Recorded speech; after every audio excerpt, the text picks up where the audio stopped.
Tonight, just after midnight, the Honolulu EMS responded along with Honolulu Fire Department, Police Department, and the Federal Fire Department to a report of an explosion just over my left shoulder here, up the road and to the right. It was a residential house, and the initial units on scene were confronted by dozens of victims, including many who were critical.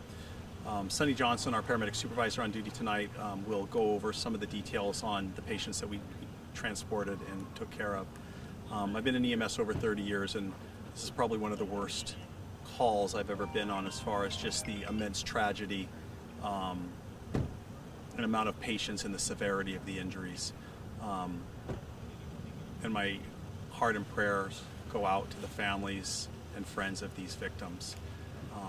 We had a massive response.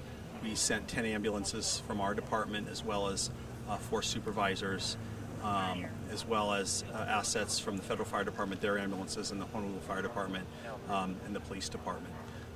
Sonny will be able to go through more of the patients that we saw and transported, but again, most of them were burned and also with blast-type injuries.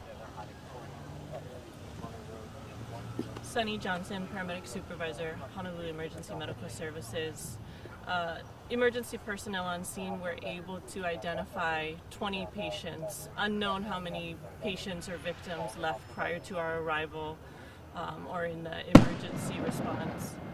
As far as transports, we transported a total of 20 patients to various hospitals in conjunction with the Federal Fire Department. 2 patients were pronounced deceased on scene. Like Dr. Ireland said, they were multiple injuries, blast-type injuries, burn-type injuries, and again, they were transported to various hospitals. I'm going to turn it over to the Honolulu Fire Department now. Captain Justin Brownfield, Honolulu Fire Department, on-duty public information officer. We responded as well with the emergency medical services. We sent a total of 8 units and 2 battalion chiefs. The initial unit on scene found multiple patients, just like EMS, and they assessed the structure, confirmed there was no fire, and conducted searches to ensure that all patients were accounted for. On-scene personnel also assisted EMS with assessing patients, removing them from the scene to the waiting ambulances. An investigation has been initiated. We've requested the fire investigators as well as our drone team to go over the massive wreckage on the site. Thank you. I'll turn it over to Federal Fire Department Chief. Hey, good morning. My name is Justin Sabio, Captain, the Acting Battalion Chief for Federal Fire Department. First and foremost, I want to give our sincere prayers and thoughts to all those families injured and personnel injured. Let's keep them in our prayers.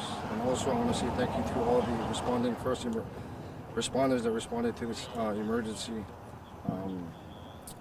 Fed Fire's role came in shortly after midnight, around 12:10 a.m. As the Acting Battalion Chief, I was able to dispatch the nearby fire stations from Pearl Harbor, Engine 102, Tripler, Engine 103, and also 3 medics within our fire department. Medic 2 coming from Pearl Harbor, Medic 3 from Tripler, and Medic 8 coming from Kaneohe K Bay Marine Corps. Our Fed Fire role here in this emergency was to assist in patient triage, with also Medic 8, 2, and 3 also helping with patient transport to the nearby emergency. And then I'll just finish up. We did have 20 patients transported, 14 by Honolulu EMS and 6 by the Federal Fire Department. Almost all of those patients were critical. All had burns. Many had explosive type blast injuries as well, including shrapnel.